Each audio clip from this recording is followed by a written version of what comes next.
SLT within online learning සහ online working සඳහා ඇදහිය නොහැකි data දීමනා GB 30ක් රුපියල් 195යි GB 100ක් රුපියල් 490යි අඩුම මිලට වැඩිම data SLT වෙතින්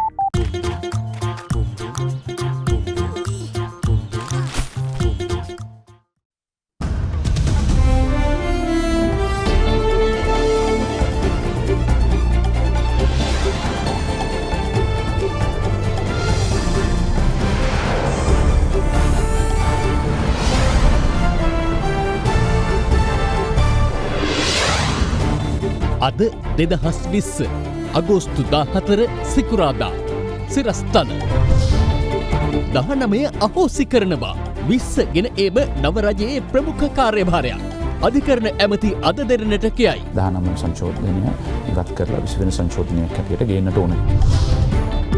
ජාතික ලැයිස්තු මන්ත්‍රී ධුර නම් කිරීම අදින් අවසන්. එජාපයෙන් අදත් නමක් නැහැ. අපේ ජනබලවේගයේ මන්ත්‍රී ගැටලුව තවදුරටත් මන්ත්‍රීවරයා පත්කිරීමේ බලය මා වෙත පැවරී ඇති බව පැහැදිලිව සඳහන් වෙලා තියෙනවා. ලැබෙන මන්ත්‍රී ධූරය නම් කරන්නේ මමයි කියලා දැන් මැදදිවත් කිව්වනම් අභිනව පාර්ලිමේන්තුව 20 වෙනිදා රැස් වේ. නව රජයේ ප්‍රතිපත්ති ප්‍රකාශනය ජනපතිගේ රාජාසන කතාවෙන්. කතානායක ගැන සීබීගෙන් ඉඟියක්. අපේ අභිනව කතානායකතුමා තාම ධූරය ලැබුණේ නැහැ. මද්‍රව්‍ය ජාවාරම්කාර අක්කා අත්අඩංගුවට මිලියන 306ක බැංකු ගිණුම් 5ක් අනාවරණ වේ.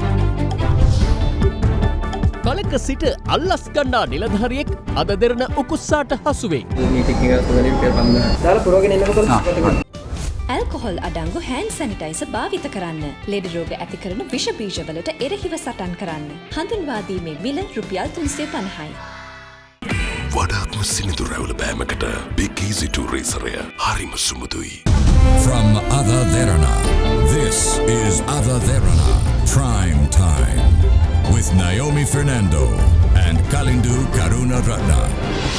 Live from Studio 24 in Colombo. ආයුබෝවන්. ඔබ අදත් එක්වන්නේ ශ්‍රී ලංකාවේ අංක 1 සහ විශ්වසනීයම පුවත් විකාශය අද දෙරණ 6:55 සමගින්. 19 වෙනි ව්‍යවස්ථා සංශෝධනය නිර්මාණය වූ ව්‍යාකුලතා ඉවත් කර 20 වන ව්‍යවස්ථා සංශෝධනය ගෙනීම සඳහා වන සංකල්ප පත්‍රිකාවක් පළමු කැබිනට් මණ්ඩල රැස්වීමටම ඉදිරිපත් කරන බව අධිකරණ අමාත්‍ය ජනාධිපති නීතිඥ අලි සබ්රි මහතා පවසනවා. අද දෙරණ සමග සම්මුඛ සාකච්ඡාවකට එක්වෙමින් ඔහු සඳහන් කළේ එය නව රජයේ ඉහළම ප්‍රමුඛතාවයක් ලෙස සලකා කටයුතු කරන ලෙස ජනාධිපතිවරයා සහ අගමැතිවරයා තමාට උපදෙස් දුන් බවයි. The big story.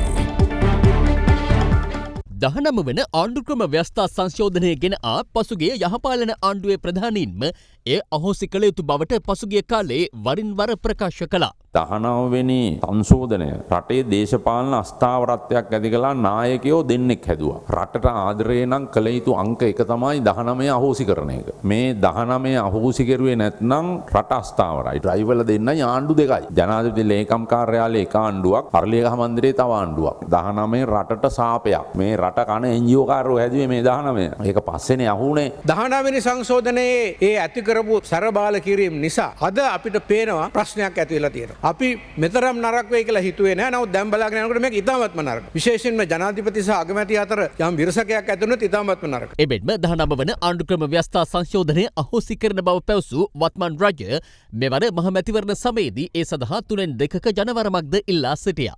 වත්මන් රජයට 3/2ක ජනවරමක් ලබා දීමෙන් පසු අධිකරණ අමාත්‍ය ජනාධිපති නීතිඥ අලි සබ්රි මහතා පැවසුවේ 19 වන ආණ්ඩුක්‍රම ව්‍යවස්ථා සංශෝධනය අහෝසි කිරීම ආණ්ඩුවේ ප්‍රමුඛ කාර්යය බවයි. අපි දැක්ක 19 වන සංශෝධනය ඇතැම් අවස්ථාවලදී දැඩි ව්‍යාකූල තත්ත්වයන් නිර්මාණය කරනු ලැබුවා. දැන් මේ වෙද්දී නවතම ව්‍යවස්ථාවක් සම්බන්ධයෙන්ද නැත්නම් 1978 ව්‍යවස්ථාවට 20 වන සංශෝධනයක් ගෙන ඒම සම්බන්ධයෙන්ද සාකච්ඡාව තියෙන්නේ. මම හිතන්නේ මේ අවස්ථාවේදී අපි මේ දෙක අධියර දෙකකින් කරන්නේ. එකක් තමයි අලුත් ව්‍යවස්ථාවක් එක රයින් ගේන්න බෑනේ. ඒක එන්න සෑහෙන කාලයක් යනවා. නමුත් මේ අවස්ථාවේදී මේ 19 වන සංශෝධනයේ හේතු කොටගෙන යම් විකෘතියක් සිද්ධ වෙලා තියෙනවා. සංකල්පයක් හැටියට අපි තීන්දුවක් කරන් තියෙනවා.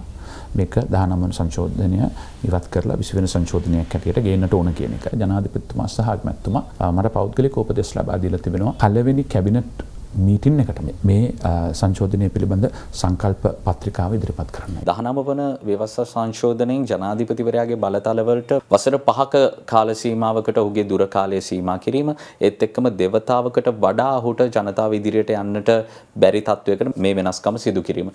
ඉදිරියේදී එන ව්‍යවස්ථා සංශෝධනයකදී මේ සීමාවන් පවා ඉවත් කරන්නට බලාපොරොත්තුවක් තියෙනවද? නෑ, මට ජනාධිපතිවරයා උපදෙස් ලබා දීලා තියෙන්නේ අවුරුදු 5කට මේක සීමා කරන්නයි කියන එක සීමාව. ඒ සීමාව ඒ විදිහටම පවතිනවා. අගමැතිතුමා උපදෙස් දුන්නා දෙවතාවකට වැඩිය ජනාධිපති ධූරය සඳහා අවශ්‍යකම් නැහැ. ඒ දෙදෙනාම එකතු වෙලා උපදෙස් ලබා දීලා තියෙනවා. මේ දෙවතාවකට සීමා කරන ඒවත් ඒ විදිහටම තියන්නේ. අපි දැක්ක ඇතැම් පුවත්පත් වාර්තා කරලා තියෙනවා අධිකරණ අමාත්‍යවරයා කිව්වා කියලා. මේ ස්වාධීන කොමිෂන් සභාවලට කිසිදු හානියක් 20 වන සංශෝධනයෙන් සිදු වෙන්නේ නැහැ කියලා. ඔබතුමා එවැනි ප්‍රකාශයක් කරාද? මම එවැනි ප්‍රකාශයක් කරේ නැහැ. මම දන්නේ කොහොමද වාර්තා වුනේ කියලා. අපිට මම අර කියපු විෂය පරිපතය තුල තමයි අපි සාකච්ඡා පවත්වාගෙන යන්නේ. ඒක කැබිනට් මණ්ඩලයේ තීරණයක්. ඒව සාකච්ඡා වෙයි. අවසාන වශයෙන් සාමූහික වගකීමෙන් අපි සියලු දෙනා බැඳිලා ඉන්නවා. The big story. සෙලාන් බැංකුව සුහද හදක් ඇති දේශීය බැංකුව. නවවැනි පාර්ලිමේන්තුවේ පළමු සැසිවාරයේ මංගල රැස්වීම ලබන 20 වෙනිදා උදෑසන 9:30ට පැවැත්වෙනවා. පාර්ලිමේන්තු මාධ්‍යංශය නිවේදනය කළේ කතානායකවරයා පත් කිරීම ඇතුළු මූලික කර්තව්‍යවලින් පසු එදින පස්වරු 3ට ජනාධිපති ගෝඨාභය රාජපක්ෂ මහතා විසින් නව රජයේ ප්‍රතිපත්ති ප්‍රකාශය ඉදිරිපත් කිරීමට නියමිත බවයි.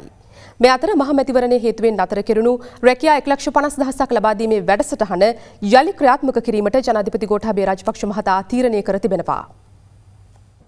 ගෝඨාභය රාජපක්ෂ මහතා ජනාධිපති ධුරයට පත්වී සති කිහිපයක් ඇතුළත උපාධිධාරීන් 50,000ක් සහ අඩු ආදායම්ලාභීන් ලක්ෂයකට රැකියා ලබා දීමේ වැඩසටහන ආරම්භ කෙරුණා. උපාධිධාරීන්ගේ අයදුම්පත් කැඳවා සුදුස්සන් තෝරා ගැනීම පසුගිය පෙබරවාරි මාසයේ ආරම්භය අතර මහ මැතිවරණය ප්‍රකාශයට පත් කිරීමෙන් පසුව මැතිවරණ කොමිසමේ සභාපතිවරයාගේ නියෝගය මත එම වැඩපිළිවෙල తాවකාලිකව නතර කෙරුණා. මහ මැතිවරණය අවසන් වීමත් සමග එම වැඩසටහන යලි ආරම්භ කිරීමටයි ජනාධිපතිවරයා පියවරගෙන ඇත්තේ. ඒ අනුව රැකියාලාභී උපාධිධාරීන්ගේ නාමලේඛනය එළඹෙනදා 7 වන සඳුදා රාජ්‍ය සේවා පළාත් සභා හා පළාත් පාලන අමාත්‍යාංශ වෙබ් අඩවියේ පළ කෙරෙනු ඇති. රැකියාලාභී උපාධිධාරීන්ගේ පත්වීම් ලිපි එම අමාත්‍යාංශය විසින් ඉදිරියේදී ඔවුන් වෙත යොමු කරන අතර පත්වීම් ලාභීන් සැප්තැම්බර් 2 වෙනිදා තමන්ට ආසන්නම ප්‍රාදේශීය ලේකම් කාර්යාලයට වාර්තා කළ යුතු වනවා. එමෙන්ම තෝරාගත් අඩු ආදායම් ලාභීන් ලක්ෂයක් දෙනාට රැකියා ලබා දීම සඳහා ස්ථාපිත කාර්යසාධන බලකාය විසින් එම කටයුතුද සැප්තැම්බර් 2 වෙනිදා සිට ක්‍රියාත්මක කිරීමට නියමිතයි. මේ අතර අගෝස්තු 20 වන දින රැස්වෙන 9වෙනි පාර්ලිමේන්තුවේ පළමු සැසිවාරයේ මංගල රැස්වීම අතරතුර පස්වරු 3ට ජනාධිපති ගෝඨාභය රාජපක්ෂ මහතා විසින් නව රජයේ ප්‍රතිපත්ති ප්‍රකාශය ඉදිරිපත් කිරීමට නියමිතව තිබෙනවා. අභිනව පාර්ලිමේන්තුවේ කතානායකවරයා ලෙස මාතර දිස්ත්‍රික්කයෙන් තේරීපත් වූ පාර්ලිමේන්තු මන්ත්‍රී මහින්ද යාපා අබේවර්ධන මහතා පත්වෙනු ඇතැයි අමාත්‍ය සී.බී. රත්නායක මහතා පවසනවා. ඒ අමාත්‍යවරයා වනජීවී අමාත්‍යාංශයේ වැඩබහර ගැනීමේ අවස්ථාවේදී අද තවත් කැබිනට් අමාත්‍යවරුන් සහ රාජ්‍ය අමාත්‍යවරුන් රැසක් සිය අමාත්‍යාංශවල රාජකාරී ආරම්භ කළා. වරායි හා නාවික කැබිනට් අමාත්‍ය රෝහිත අබේගුණවර්ධන මහතාද අද උදැස්සන රාජකාරී ආරම්භ කළා. ඒ කොළඹ පිහිටි සිය අමාත්‍යාංශයේදී අප තුළින් ගමන් කරන්නා වූ සියලුම නැවුම් වලට අපේ සැපයුම් ලබා දීමත් වරාය අධිකාරිය තවත් ශක්තිමත් කරමින් අනිකුත් සියලු කලාපයේ බලවත්ම ස්ථානයක් බවට පත් කරන්නට අපි බලාපොරොත්තු වෙනවා. කෘෂිකර්ම කැබිනට් අමාත්‍ය මහින්දානන්ද අලුත්ගමගේ මහතා එම දුරෙහි වැඩ ආරම්භ කළේ බත්තරමුල්ල ගොවිජන මන්දිරයේදී. අපි රජයෙන් ඉල්ලීමක් කරන්න බලාපොරොත්තු වෙනවා කෘෂිකර්ම ශේෂ්ත්‍රයට ආයෝජනය කරන ආයෝජකයන්ට විශේෂ බදු සහන ලබා දෙන්න කියන ඉල්ලීමක් මම කරන්න බලාපොරොත්තු වෙනවා. ප්‍රවාහන කැබිනට් අමාත්‍ය ගාමිණී ලොකුගේ මහතාද කොළඹ පිහිටි සිය අමාත්‍යාංශයේදී රාජකාරී බාරගත්තා. පරිසර අමාත්‍ය මහින්ද අමරවීර මහතා අද රාජකාරී ආරම්භ කළේ බත්තරමුල්ලේ සිය අමාත්‍යාංශයේදී. එම අවස්ථාවට අමාත්‍යාංශයේ නව ලේකම් විශේෂඥ වෛද්‍ය අනිල් ජාසිංහ මහතාද එක්ව සිටියා. අපගේ ගරු අමාත්‍යතුමා රජයේ වියදමකින් තොරව එතුමා විසින් මෙම අවස්ථාව සංවිධානය කරලා තියෙනවා. ඒ වගේම මම කියන්න ඕන මටත් 7-5ක්වත් වියදමක් නැතුව තමයි මේ කටයුත්ත සිද්ධ වෙන්නේ. මොකද මේ ඊයේ හදිස්සියේ පත්වීම අරගෙන මේ අවස්ථාවේ පැමිණීම පිළිබඳව අපේ ලේකම්තුමා පසුගිය කොවිඩ් වසංගත තත්ත්වයේ හමුවේ එතුමාත් නිර්භීතව තීන්දුව ගත්තු අලුත් විදියට හිතන ලේකම්වරයෙක් එක්ක වැඩ කරන්න ලැබීම පිළිබඳව සතුටු වෙන්නේ. වනජීවී හා වන සංරක්ෂණ කැබිනට් අමාත්‍යවරයා ලෙස පත් වූ සි.බී. රත්නායක මහතා අද උදෑසන බත්තරමුල්ලේ සිය අමාත්‍යාංශයේදී වැඩ ආරම්භ කළා. තේරීපත් වූ පාර්ලිමේන්තු මන්ත්‍රී මහින්ද යාපාබේවර්ධන මහතාද එම අවස්ථාවට එක්ව සිටියා. අපේ අභිනව කතානායකතුමා තවම ධූරේ ලැබුණේ නැහැ. ඉතින් ලැබුණාට පස්සේ අපි කල්පනා කරලා බලමු අපිට කරන්න පුළුවන් උපරිම මට්ටමේ කටයුතු කරන්න. රාජ්‍ය සේවා පළාත් සභා හා පළාත් පාලන අමාත්‍ය ජනක වණ්ඩාර තෙන්නකෝන් මහතා අද එම අමාත්‍යාංශයේදී රාජකාරී ආරම්භ කළා. පළාත් සභා හා පළාත් පාලන කටයුතු රාජ්‍ය අමාත්‍ය රියාද් මිරාල් සරත් වීරසේකර මහතාද අද උදෑසන සිය අමාත්‍යාංශයේදී රාජකාරී ආරම්භ කළා. කටයුතු ආරම්භ කළා. මම 13 වෙනි සංශෝධනයට ඉතාම තදින් විරුද්ධ වෙච්ච කෙනෙක්. ඉතින් 13 වෙනි සංශෝධනයට විරුද්ධ වෙච්ච මට පළාත් සභාව වාර දුන්න එක මම හිතන්නේ දෛවයේ සද්දමක් හැටියට තමයි මම සලකන්නේ. නමුත් ඒ වුණාට ඒ සම්බන්ධයෙන් තියෙන අහිතකර සංශෝධන අපි අහෝසි කරන තාක් කල් කිසිම ලෙසකින්වත් පළාත් සභාවලට ඉඩම් සහ පොලිස් බලතල අපි අනිවාර්යයෙන්ම නොදෙන බව මේ අවස්ථාවේදී ඉතාම පැහැදිලිව මම කියා සිටිනවා. එමෙන්ම මුදල් හා ප්‍රාග්ධන වෙළඳපොළ සහ රාජ්‍ය ව්‍යවසාය ප්‍රතිසංස්කරණ රාජ්‍ය අමාත්‍ය අජිත් නිවාඩ් කබ්‍රාල් මහතාද අද සිය දුරෙහි වැඩ ආරම්භ කළා. ඒ මුදල් අමාත්‍යාංශයේදී නිපුණතා සංවර්ධන වෘත්ති අධ්‍යාපන පර්යේෂණ හා නව නිපැයුම් රාජ්‍ය අමාත්‍ය සීතා අර්මේපොළ මහත්මියද අද සිය අමාත්‍යාංශයේදී රාජකාරී ආරම්භුවා. වතුනිවා සහ ප්‍රජා යටිතල පහසුකම් රාජ්‍ය අමාත්‍ය ජීවන් තොණ්ඩමන් මහතාද අද සිය දුරෙහි වැඩ ආරම්භ කළා. මේ අතර ඖෂධ නිෂ්පාදනයේ සැපේ මහා නියාමන රාජ්‍ය අමාත්‍ය මහාචාර්ය චන්න ජයසුමන මහතාද අද සෞඛ්‍ය අමාත්‍යාංශයේදී සිය දුරෙහි වැඩ ආරම්භුවා. පහුගිය වසර 4ක 5ක කාලේ ඖෂධ මාපියාවක් ක්‍රියාත්මක වුණා. ජනතාව එකකින් පීඩා වින්දා. මෙය වහාම නිවැරදි කරන්න අප කටයුතු කරන්න බලාපොරොත්තු වෙනවා. ග්‍රාම්‍ය මාර්ග හා අවශේෂ යටිතල පහසුකම් රාජ්‍ය අමාත්‍ය නිමල් ලන්සා මහතා අද සිය දුරේ වැඩ ආරම්භ කළේ බත්තරමුල්ල මගනැගුම මහමැදුරේදී. සමෘද්ධි ගෘහ ආර්ථික ක්ෂුද්‍ර මූල්‍ය ස්වයං රැකියා ව්‍යාපාර සංවර්ධන හා ඌන උපයෝජන රාජ්‍ය සම්පත් සංවර්ධන රාජ්‍ය අමාත්‍ය ශහන් සේමසිංහ මහතාද අද සිය අමාත්‍යාංශයේදී රාජකාරී ආරම්භ කළා. උක් බඩ ඉරිඟු කජු ගම්මිරිස් කුරුඳු කරාබු නැටි බුලත් ඇතුළු කුඩා වැවිලි භෝග වගා සංවර්ධනය ආශ්‍රිත කර්මාන්ත හා අපනයන ප්‍රවර්ධන රාජ්‍ය අමාත්‍ය ජානක වක්කුඹර මහතාද අද රාජකාරී ආරම්භ කළා. මේ අමාත්‍යාංශයට අලුතෙන් එකතු වෙච්ච භෝග වර්ග කීපයකුත් තියෙනවා. මේ පාර තමයි 48න් පස්සේ හරියාකාරව මේ රටේ අමාත්‍යාංශ බෙදා වෙන් කළා කණ්ඩු වෙන්නේ නැතුව කටයුතු කරන්න අවස්ථාව ලැබලා දුන්නා. මේ අතර මෙවර ශ්‍රී ලංකා පොදුජන පෙරමුණෙන් මහමැතිවරණයට තරඟ කොට පාර්ලිමේන්තුවට තේරීපත් වූ හිටපු ජනාධිපති මෛත්‍රීපාල සිරිසේන මහතාට ඇමති ධුරයක් හිමි නොවීම පිළිබඳ බොහෝ දෙනෙකු අවධානයට ලක් කළ පසුබිමක හිටපු ජනාධිපතිවරයා සිය ෆේස්බුක් පිටුවේ සටහනක් තබා තිබුණා. එහි සඳහන්ව තිබුණේ වෙහෙසකර අභියෝගයක් සාර්ථකව ජයගත් පසු එහි අග්‍රඵලය ලබන්නට නිහඬව ටික කලක් බලා සිටිය යුතුයි ලෙසයි. ජාතික ලැයිස්තු මන්ත්‍රී දුර නම් කිරීමේ කාලය අදින් අවසන් වුවද එක්සත් ජාතික පක්ෂය හා අපේ ජනබල පක්ෂය අදත් සිය මන්ත්‍රීවරයා නම් කළේ නැහැ. මේ අතර නීතිපති දප්පුලද ලිබේරා මහතා විසින් අද මැතිවරණ කොමිසමේ සභාපතිවරයා හමු වී දැනුම් දී ඇත්තේ අපේ ජනබල පක්ෂයේ ලේකම්වරයා ඉදිරිපත් කළ නම ජාතික ලැයිස්තු මන්ත්‍රී දුරය සඳහා පිළිගන්නා ලෙසයි. මෙවර මහමැතිවරණයෙන් දේශපාලන පක්ෂ 7ක් ජාතික ලැයිස්තු මන්ත්‍රී දුර හිමි කරගත්තා. ඒ අනුව වැඩිම ඡන්ද ලබාගත් ශ්‍රී ලංකා පොදුජන පෙරමුණට හිමි වූ ජාතික ලැයිස්තු මන්ත්‍රී දුර 17 මේ වන විටත් නම් කර අවසන්. ඉලංගේ තමිල් අරසු පක්ෂයේ ජාතික ලැයිස්තු මන්ත්‍රීවරයා සහ අකිල ඉලංකේ තමිල් කොංග්‍රසයේ ජාතික ලැයිස්තු මන්ත්‍රීවරයා පසුගියදා නම් කරනු ලැබුවා. මැතිවරණ කොමිෂන් සභාව විසින් එම නියෝජිතින් 19 දෙනා ගැසට් පත්‍රයක් මගින් දැනටමත් ප්‍රකාශයට පත් කර අවසන්. ජාතික ජනබලවේගයේද ඔවුන්ට හිමි ජාතික ලැයිස්තු මන්ත්‍රී දුරය සඳහා පසුගියදා නියෝජිතයෙකු නම් කළා. සමගි ජනබලවේගයට ජාතික ලැයිස්තු මන්ත්‍රී දුර 7ක් හිමි වූ අතර ඊයේ දිනේදී එම පක්ෂය විසින් එම මන්ත්‍රී දුර සඳහා සිය නියෝජිතයින් ප්‍රකාශයට පත් කළා. කෙසේ වෙතත් එක්සත් ජාතික පක්ෂය සහ අපේ ජනබල පක්ෂයට එක බැගින් හිමි වූ ජාතික ලැයිස්තු මන්ත්‍රී දුර සඳහා මෙතෙක් කිසිවෙකුත් පත් කර නැහැ. කෙසේ වෙතත් ජාතික ලැයිස්තු මන්ත්‍රී දුර සඳහා නම් යෝජනා කිරීමට මැතිවරණ කොමිසම ලබා දුන් කාලය අදින් අවසන් වනවා. එම කොමිසමේ නීති අධ්‍යක්ෂ නීතිඥ නිමල්ජී පුංචිහිවා මහතා සඳහන් කළේ අදාළ පක්ෂ දෙකට පාර්ලිමේන්තුව තුළ හිමි ආසන දෙක පුරප්පාඩු සහිතව තබන බවයි. මේ අතර අපේ ජනබල පක්ෂයේ ජාතික ලැයිස්තු මන්ත්‍රී දුරේ තේරීමේ බලය පැවරී ඇත්තේ තමාට බව විජයදරණී ජාතික සභාවේ නායක පූජ්‍ය අතුරලී රතන හිමියන් පවසනවා. මාගේ අනුමැතියකින් තොරව කිසි ලෙසකින්වත් මන්ත්‍රීවරයා පත් කරන්න පුළුවන් කමක් ලැබෙන්නේ නැහැ. දැන් පැන නැගිලා තියෙන මන්ත්‍රී ධුරය සම්බන්ධයෙන් අනිවාර්යයෙන් මේකට උත්තරයක් සොයා ගන්න පුළුවන් වෙන්නේ අධිකරණමය ක්‍රියාවලියකින්. අද දවසේ ඇතුළත මේ ජාතික ලයිස්තුව නම් කරලා ඉවර කරන්න ඕනේ අපේ වඳුරනේ. මගේ දැනුමේ හැටියට ජාතික ලයිස්තු මන්ත්‍රී ධුරය අද නම් වෙන්නේ නැහැ. මොකද මේ වගේ සිද්ධීන් කලින් වෙලා තිනවා අවුරුදු 2කමාරක් වගේ කාලයක් ජාතික ලයිස්තු මන්ත්‍රී ධුරය සම්බන්ධයෙන් අධිකරණ ක්‍රියාවලියක් පැවතුණා. අපේ ජනපල පක්ෂයේ සමාජිකයන් අද බොදුබල සේනා සංවිධානයේ මූලස්ථානයේදී රැස්ව මෙම ගැටලුව සම්බන්ධයෙන් සාකච්ඡාවක් පැවැත්වුවා. මෙච්චර දවසක් මේ ජාතික නායකත්වයේ දුන්නේ ජාතික ප්‍රශ්න කතා කළේ മന്ത്രിකන් තිබිලා නෙවෙයිනේ. දැනුත් මේක ඕනේ නැහැ. ඔය ඉල්ලනේ මේක ඕන දෙයක් කරගනින්න. අපි හෙටත් මේකට මේ වැඩ පිළිවෙලට නායකත්වය දෙනවා මේ වැඩේ කරගෙන යනවා. හැබැයි මේ ප්‍රශ්නේ විසඳන්න.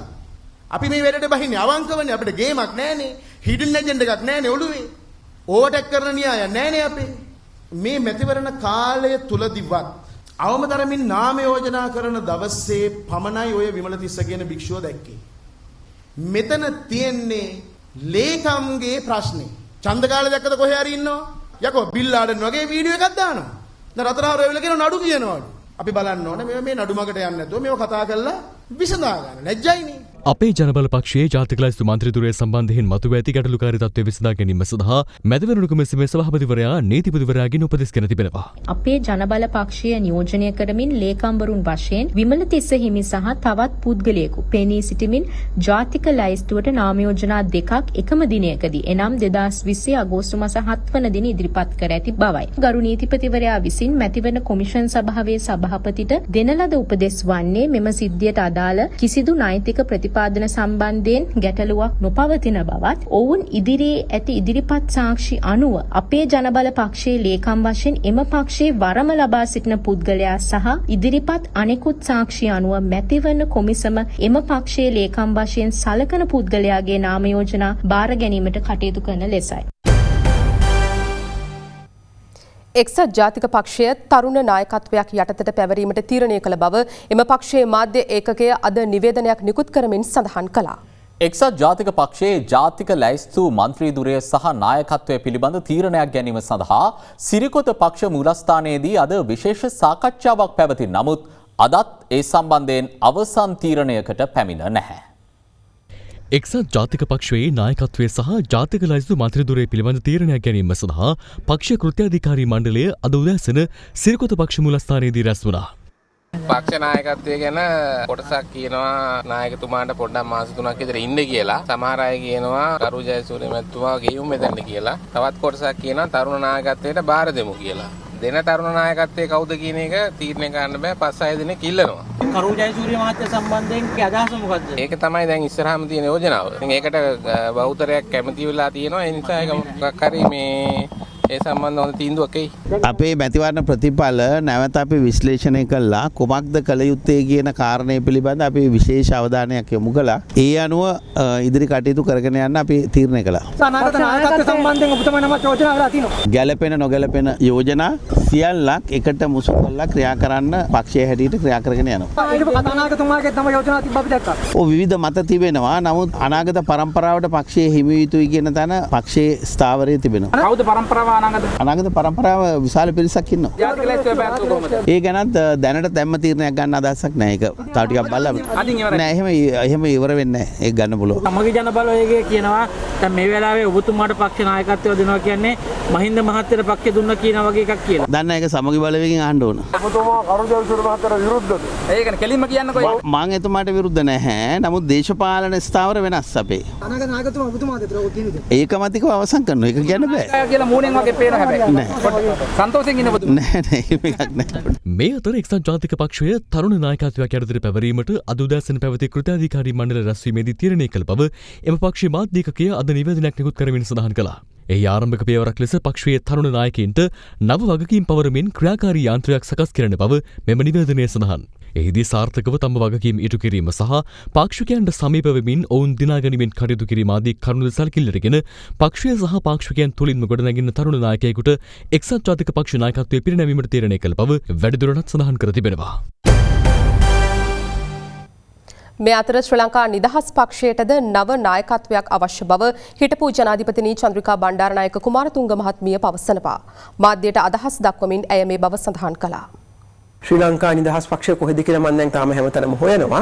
පහුගිය අවුරුද්දේ සිරිසේන මේක විනාශ කරාට පස්සේ අවුරුදු 5ක් තිස්සේ රාජපක්ෂ ආරම්භ කරපු කටයුත්ත එක්සත් ජාතික පක්ෂය කෑලි කැඩලා CC එකට විසි වෙලා තියෙන්නේ. රාජපක්ෂ මහත්තයාගේ දේශපාලනය මම සම්පූර්ණයෙන්ම ප්‍රතික්ෂේප කරනවා. නමුත් එතුමා ශක්තිමත් නායකයෙක්. දැන් ශ්‍රී ලංකා නිදහස් පක්ෂයට වෙලා තියෙන දේ ගැන මම අතිශයින් කනගාටුවට පත් වෙනවා. අනන්දද hina වෙන්නද කියලාවත් මට තේරෙන්නේ නැහැ. සිරිසේන ඉතාමත් කැත විදිහට නීච විදිහට පක්ෂය විනාශ කෙරුවා. පුළුවන් තරම් බැනුම් ඇහුවා.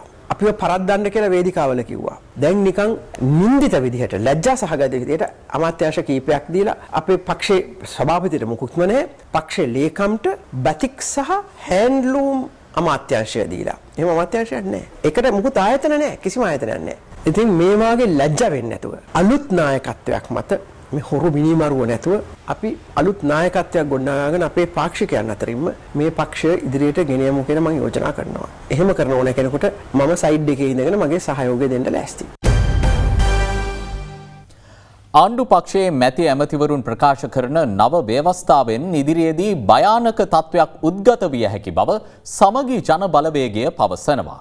එම පක්ෂ මූලස්ථානයේදී අද පැවති මාධ්‍ය හමුවේදී ජාතික ලැයිස්තුවෙන් තේරීපත් වූ මන්ත්‍රී මයන්ත දිසානායක මහතා මේ බව ප්‍රකාශ කළා.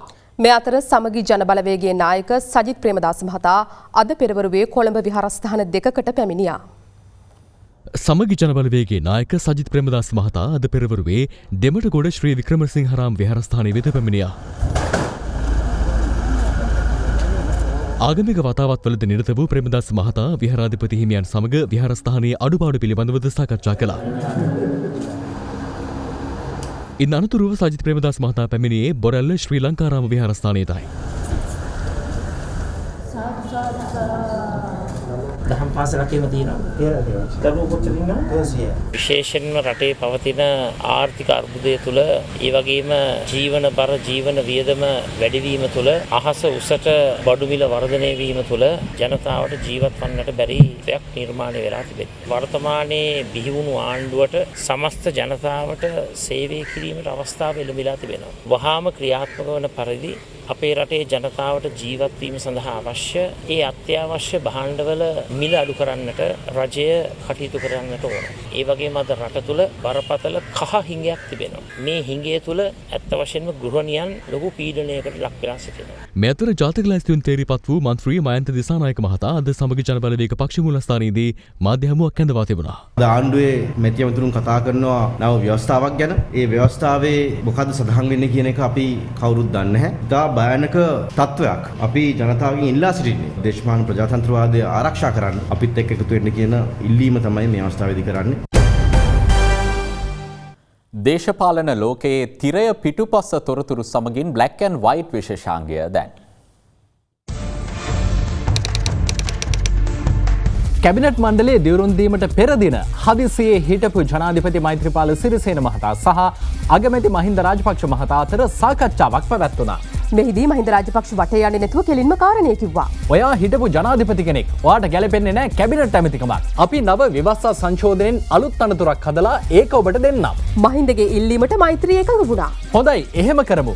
මට දෙන්න තියෙන පරිසර ඇමතිකම මහින්ද අමරවීරට දෙන්න. මෛත්‍රී ඉල්ලුවා. ඒ ඉල්ලීමට මහින්ද එක පයින්ට් කැමති වුණා.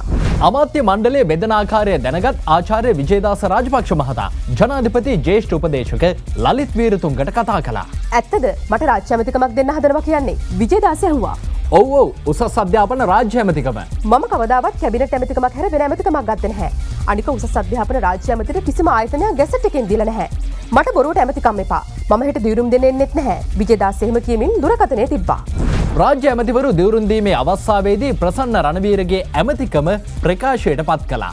වේවැල් පිත්තල මැටි ලීබඩු සහ ග්‍රාමීය කර්මාන්ත රාජ්‍ය ඇමතිකම අරගෙන රණවීර තම හිතමිත්‍ර මන්ත්‍රීවරුන් අතරට ආවා. මචං උඹට ගැලපෙන ඇමතිකම දීලා තියෙන්නේ. ඒ මචං මැටි ඇමති කියමින් තරුණ මන්ත්‍රීවරුන් විහිළු කළා. උඹලා බලාගෙන හිටපල්ලා. මම මේකෙන් වැඩ පෙන්වනවා කියමින් රණවීර විහිළු වෙනම උත්තර දුන්නා. මැති ඇමතිකම් ලැබීමෙන් පසු ශ්‍රී ලංකා පොදුජන පෙරමුණේ ජාතික සංවිධායක බැසිල් රාජපක්ෂ මහතාට දුක් ගන්නාරාල වීමට සිදු වුණා. පොළොන්නරුවේ දිස්ත්‍රික් නායක රොෂාන් රණසිංහ, කෑගල්ලේ දිස්ත්‍රික් නායක කනක හේරත්, කළුතර වැඩිම මනාපගත් විදුර වික්‍රමනායක එම දිස්ත්‍රික්කයේ ජයන්ත සමරවීර ලැබුණු ඇමතිකම් ගැන කනස්සල්ලෙන් පසු වන බව බැසිල්ට දැනගන්න ලැබුණා. ඔවුන්ගෙන් කිහිප දෙනෙක් බැසිල් හමුවේ තමන්ට වැඩ කරන්න අවශ්‍ය රාජ්‍ය ආයතන කිසිවක් ගැසට් කර නොමැති බව පෙන්වා දී තිබුණා. එලෙස මුණගැහෙන්න ආපු මන්ත්‍රීවරුන්ගේ හිත් සනසන්න බැසිල් උත්සාහ කළා. මේ හදිසියේ ගැසට් එක වෙනස් කරන්න බෑ. නමුත් වැඩ කරන්න අවශ්‍ය පරිසරය අපි හදලා දෙන්නම්. සහෙම කිව්වට බලතල නැතුව අමාත්‍යංශ නිලධාරීන් අපිව ගණන් ගන්නේ නැහැ. හරි. වැඩ බාර ගන්න දවසට මමත් එන්නම්. නිලධාරීන්ට අපි කියන්නම් ඔයාලා කියන දේ කරන්න කියලා. බැසිල් මේ විදිහට රාජ්‍ය ඇමතිකම් ලැබුණු බොහෝ දෙනෙකුගේ දුක් ගැනවිලි විසඳන්න උත්සාහ කළා.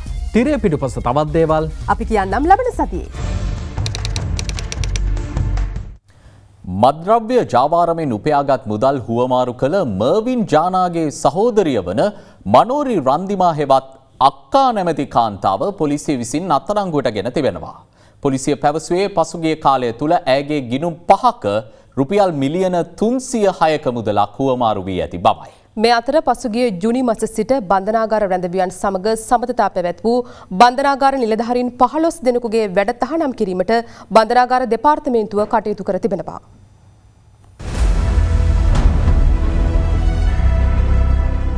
මනෝරි රන්දිමා හෙවත් අක්කා නමින් හඳුන්වන මෙම කාන්තාව අත්අඩංගුවට ගනු ලැබුවේ බස්නාහිර පළාත භාර ජ්‍යෙෂ්ඨ නියෝජ්‍ය පොලිස්පති දේශබන්දු තෙන්නකෝන් මහතාට ලද තොරතුරකට අනුවයි. මේ සම්බන්ධයෙන් විමර්ශන කටයුතු සිදු කළේ ගල්කිස්ස පොලිස් කොට්ටාසේ භාර ජ්‍යෙෂ්ඨ පොලිස් අධිකාරී රොහාන් ප්‍රේමරත්න මහතාගේ මෙහෙයවීම යටතේ දෙහිවල පොලිස් ස්ථානයේ නිලධාරීන් කණ්ඩායමක්. පොලිසිය පැවසුවේ ඇය දැනට බූස්ස බන්ධනාගාරයේ රඳවා සිටින මර්වින් ජානා නැමැති මද්‍රව්‍ය ජාවාරම්කරුවාගේ සහෝදරිය බවයි. පසුගිය ජුනි මාස 25 වනදා හෙරොයින් කිලෝවක් සමග අත්අඩංගුවට ගත් යුවලකගෙන් කළ ප්‍රශ්න කිරීම්වලදී අත්අඩංගුවට ගත් පුද්ගලයන් 5 දෙනෙකු අනාවරණ කළ කරුණු අනුව මර්වින් ජානාගේ සහෝදරිය අත්අඩංගුවට ගෙන තිබෙනවා. පොලිසිය සඳහන් කළේ මර්වින් ජානාගේ බේකරියක සේවය කරන ගාමිණී නම් පුද්ගලයා ගනුදෙනු කළ පෞද්ගලික බැංකුවක CCTV දර්ශනවලින් අනාවරණ කරගත් තොරතුරුවලට අනුව මෙම කාන්තාව අත්අඩංගුවට ගත් බවයි. ගාමිණී නැමැති පුද්ගලයාගේ ගිණුමක තිබී රුපියල් ලක්ෂ 1400ක් සංසරණය වී තිබූ බව පසුගියදා අනාවරණ වුණා. ඒ අනුව අක්කා නැමති මෙම කාන්තාවගේ හැඳුනුම්පත් අංක ඔස්සේ පරීක්ෂණ සිදු කළ පොලිසිය ඇය අත්අඩංගුවට ගනු ලබනවා. ප්‍රශ්න කිරීම්වලදී අනාවරණ වී ඇත්තේ ඇගේ බැංකු ගිණුම් 5ක වසර 3ක් තුළ රුපියල් මිලියන 306ක මුදලක් හුවමාරු වී ඇති බවයි. ඉන් එක් ගිණුමකින් රුපියල් මිලියන 161කට අධික මුදලකුත් තවත් ගිණුමකින් රුපියල් මිලියන 120කට අධික මුදලකුත් එම කාලය තුළ හුවමාරු වී තිබෙනවා. එමෙන්ම මද්‍රව්‍ය ජාවාරමෙන් මිලදීගත් බවට පැවසෙන මෝටර් රථයක්ද පොලිසිය විසින් සිය බහරයට ගනු ලැබුවා. මෙම කාන්තාවගේ පුත්‍රයෙකුද මද්‍රව්‍ය ජාවාරම් කිරීම නිසා බන්ධනාගාරගතව සිටින්නේ. මේ අතර කොළඹ ප්‍රදේශයේ පාසල්ලමුන් ඉලක්ක කරගෙන දියර මද්‍රව්‍යයක් අලෙවි කිරීමේ ජාවාරමක්ද සිදුවන බව පොලිස් මාධ්‍ය ප්‍රකාශකවරයා මෙහිදී අනාවරණ කළා. කොළඹ ප්‍රදේශයේ ප්‍රසිද්ධ පාසල්ලවට මද්‍රව්‍ය අලෙවි කරන තැනැත්තන් අලුත්ම උපක්‍රමයක් පාවිච්චි කර තිබෙනවා.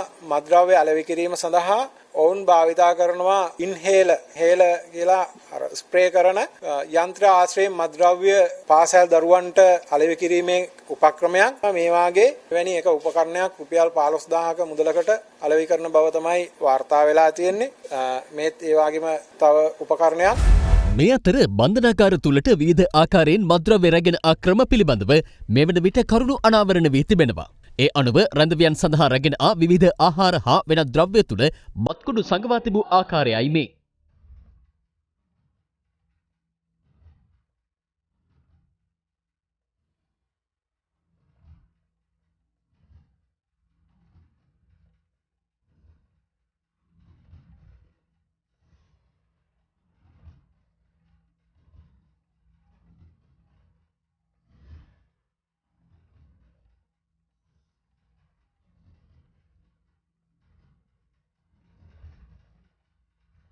එමෙන්ම සිය හිස්වැස්මේ සහ පාවහන් වල මද්‍රව්‍ය සගවා රැගෙන බන්ධනාගාර නිලධාරීන්ද බුද්ධි තොරතුරු මත අනාවරණ කරගෙන තිබෙනවා.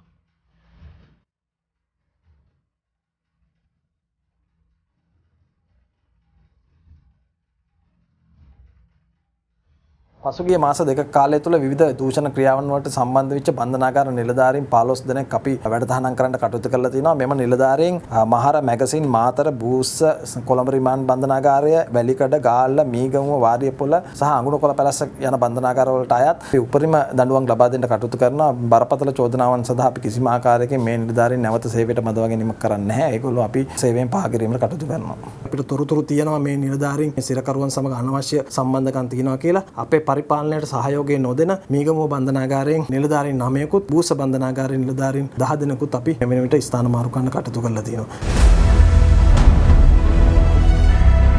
දිවයිනේ සියලු විශ්වවිද්‍යාලවල අධ්‍යයන කටයුතු මේ මාස 17 වෙනිදා සිට සාමාන්‍ය පරිදි ආරම්භ කෙරෙන බව විශ්වවිද්‍යාල ප්‍රතිපාදන කොමිෂන් සභාව පවසනවා. කොවිඩ් මර්ධනය සඳහා වන සෞඛ්‍ය උපදෙස් ක්‍රියාත්මක කෙරෙන අතර පෙර පනවා තිබූ දැඩි කොන්දේසි ලිහිල් කෙරෙන බවයි එම කොමිෂන් සභාව කියා සිටින්නේ. විශ්වවිද්‍යාලවල අධ්‍යයන කටයුතු ආරම්භ කිරීම පිළිබඳ දැනුවත් කිරීම සඳහා අද රජයේ ප්‍රවෘත්ති දෙපාර්තමේන්තුවේ පැවති මාධ්‍ය හමුවේදී එහි සභාපති ජ්‍යෙෂ්ඨ මහාචාර්ය සම්පත් අමරතුංග මහතා අදහස් පළ කළා. විශ්වවිද්‍යාල අගෝස්තු මාසයේ 17 වෙනිදා සිට සුපුරුදු පරිදි සියලුම අධ්‍යයන කටයුතු සඳහා යොමු වෙන බවයි. නේවාසිකාගාරවල මේ දක්වා අපි එක් කාමරයක එක් දරුවෙක් පමණයි නේවාසික ගත කරේ. නමුත් මෙතෙන් පටන් ඒ සීමාවක් නැහැ.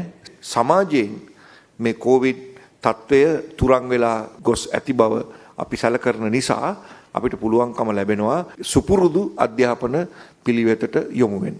මේ අතර රාජාංගණයේ ප්‍රදේශයේ සිදු කළ PCR පරීක්ෂණවලදී කොවිඩ් ආසාදිතයයි සැක සහිත පාසල් සිසුවෙක් ඊයේ වාර්තා වීමත් සමග වසා දැමුණු පාසල අද යලි විවෘත කෙරුණා. එම සිසුවා ඔවුන ආසාදිතයෙකු ලෙස වාර්තා වීම නිසා ඔහුගෙන් වෙනත් අයෙකුට වෛරසය ආසාදනය වීමේ අවදානමක් නොමැතිවීමෙන් එමෙන්ම ඊයේ ස්වයං නිරෝධායනයට යොමු කෙරුණු එම සිසුවාගේ ආශ්‍රිතයින්ද ඉන් මුදා හැරීමට කටයුතු කර තිබෙනවා. ඒ දරුවාගේ ප්‍රතිදේහ මට්ටම ඉතාම හොඳටම සුව වෙච්ච රෝගියෙක්ගේ පෙන්නන ප්‍රතිදේහ මට්ටම තමයි පෙන්වුවේ. ඒ අනුව අපි තීරණයක් ගත්තා එම රෝගියා කලින් වසංගතය පැවතිච්ච අවස්ථාවේ කොරෝනා වැළඳිලා සුව වෙච්ච අවස්ථාවේ ඉන්න දරුවෙක් කියලා. ඒ අනුව එම රෝගියාගෙන් වෙන කිසිම කෙනෙක්ට මේ වෙනකොට රෝගය පැතිරීමේ අවදානමක් නැහැ. මේ අතර ලෝක පුරා රටවල් වලින් වාර්තා වන කොවිඩ් ආසාදිතයින් සංඛ්‍යාව 2,11,00,000 ඉක්මවා ගොස් තිබෙනවා. ගොලිය කොවිඩ් මරණ සංඛ්‍යාව 7,58,000කට අධිකයි. වසංගතය හේතුවෙන් ලොව තෙවනුවට වැඩිම බලපෑමක් එල්ල වී ඇති ඉන්දියාවෙන් අඛණ්ඩව 16 වන දිනටත් දෛනික ආසාදිතයින් 50,000 ඉක්මවා වාර්තා වී තිබුණේ එරට සමස්ත ආසාදිතයින් සංඛ්‍යාව 24,65,000 ඉක්මවමින්. එරටින් වාර්තා වන සමස්ත මරණ සංඛ්‍යාව 48,188ක්. උකුස්සා විශේෂාංගය දැන්.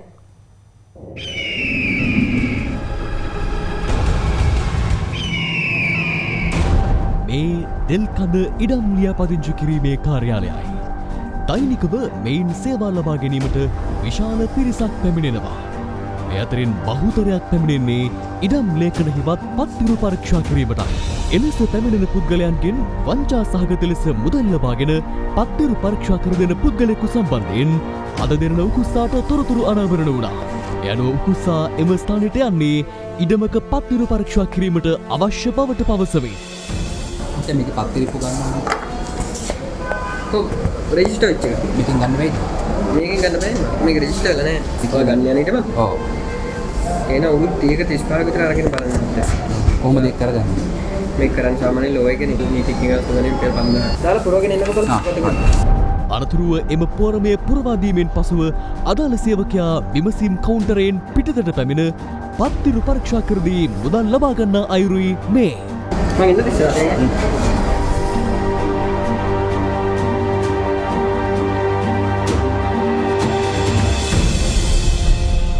එහි රැඳී සිටියදීම ඔහු තවත් පුද්ගලයෙකුගෙන් මුදල් ලබාගත්තේ මෙලෙසින්.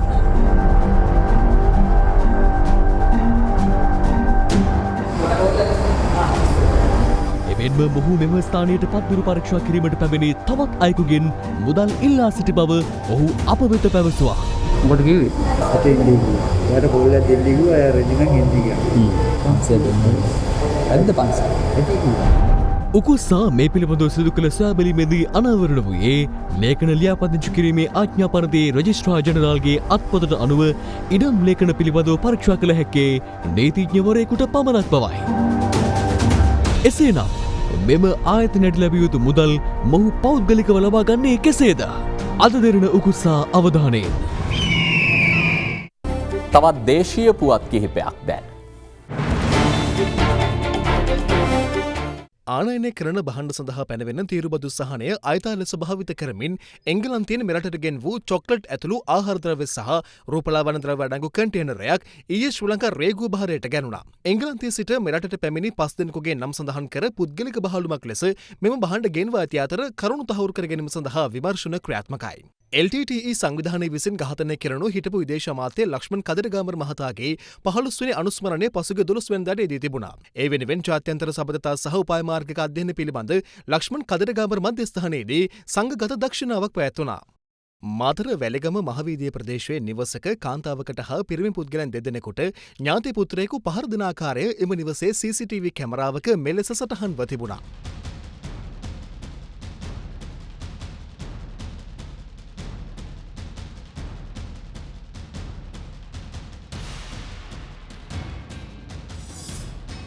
ඔවුන් පදිංචි එම නිවස ඉල්ලා පහර දීම සිදු ඇති අතර තුවාල ලැබූ කාන්තාව වලාන දිසා රෝහලට ඇතුළත් කර තිබෙනවා. මන්නාරම පාපමුටේ ප්‍රදේශයේ 15 ස්ථානයක පිහිටි නිවසක තිබේ භාවිතයට නුසුදුසු ලුණු කිලෝග්‍රෑම් 10,000කට අධික ප්‍රමාණයක් ශ්‍රී ලංකා යුද හමුදාව විසින් අද සොයා ගැනුණා. එම ලුණු තොගේ මන්නාරම පාරිභෝගික සේවා අධිකාරිය වෙත බහර දී ඇති අතර වැඩිදුර පරීක්ෂණ අඩප්පන් පොලිසිය විසින් සිදු කරනවා. අඟුණුකොළ පැලැස්ස ජඳුර ග්‍රාම නිලධාරී වසමේ වැසියන් දක්ෂිණ අධිවේගී මාර්ගයේ ඉදිකිරීම බහරව සිටින චීන සමාගම් කාර්යාලයක් ඉදිරිපිට ඊයේ සිට උද්ඝෝෂණයක නිරත වෙමින් සිටිනවා. ඒ තම නිවාස ආසන්නයේ ගල් කොරියකින් ගල් කැඩීම නිසා නිවාසවලට හානි වී ඇතැයි පවසමින් අද එම පිරිස විසිර ගියේ චමල් රාජපක්ෂ සහ නාමල් රාජපක්ෂ යන අමාත්‍යවරු එහි පැමිණි සිදුම් ලබා දෙන බවට වූ පොරොන්දුව මතයි. හම්බන්තොට දිස්ත්‍රික් රළමත ලිස්සායාම වෙරළ වොලිබෝල් සහ වෙරළ පාපන්දු තරඟාවලිය අද හම්බන්තොටදී ආරම්භ වුණා. ඒ නව ක්‍රීඩා අමාත්‍ය නාමල් රාජපක්ෂ මහතාගේ ප්‍රධානත්වයෙන්. ෆිට් ශ්‍රී ලංකා සංගමය සහ හම්බන්තොට දිස්ත්‍රික් පාපන්දු සංගමය එක්ව සංවිධානය කළ හම්බන්තොට දිස්ත්‍රික් රළමත ලිස්සායාම වෙරළ වොලිබෝල් සහ වෙරළ පාපන්දු තරඟාවලිය හම්බන්තොට වෙරළ උද්‍යානයේදී අද ආරම්භ කෙරුණා. ඒ නව ක්‍රීඩා අමාත්‍ය නාමල් රාජපක්ෂ මහතාගේ ප්‍රධානත්වයෙන්. එම අවස්ථාවට අමාත්‍ය චමල් රාජපක්ෂ මහතාද එක්ව සිටියා. අද රළමත ලිස්සායාමේ තරගාවලියේ ප්‍රදර්ශනාත්මක තරග සහ වෙරළ පාපන්දු සහ වෙරළ වොලිබෝල් ඉසව්වල මූලික වටේ තරග පැවැත්වුණා. මම ක්‍රීඩා ඇමතිවරයා වෙන්න කලින් සංවිධානය කරපු එකක්. විශේෂයෙන්ම අපිට උවමනාවක් තියෙනවා වෙරළ ක්‍රීඩා මේ රටේ දියුණු කරන්න. විපක්ෂ ඉන්න කාලේ පවා අපි මේ වෙරළ ක්‍රීඩාව දියුණු කරන්න අපි කටයුතු කරා. ඉතින් ගිය අවුරුදු 5 මේක පාවිච්චි වුණේ නැහැ. අපි පාවිච්චි කරන්න උත්සාහ කරපු අවස්ථාවල අපිට ආයතන ඒක පාවිච්චි කරන්න දුන්නේ නැහැ. ඇමතිවරයා විදිහට මගේ පූර්ණ කාලය අපි කැප කරන්නේ පාසල් ක්‍රීඩාව සංවර්ධනය කරන්න. මොකද මම විශ්වාස කරන දෙයක් තියෙනවා තමයි ක්‍රීඩකයෝ හැදෙන්නේ බිම් මට්ටමේ. එහෙම නැත්නම් අඩු වයසෙන් අපි ක්‍රීඩකයෝ හඳුනා ගන්නවා. අපි වැඩි අවධානයක් යොමු කරන්නේ 20යි 22කින් පස්සේ බිහිවෙන ක්‍රීඩකයන්ට අවශ්‍ය පහසුකම් මූලික පහසුකම් ටික සපයන. තරගාවලියේ අවසන් දිනය හෙටයි. ඒ සමගින් ප්‍රවෘත්ති අවසන්. සුවදායි රාත්‍රියක්.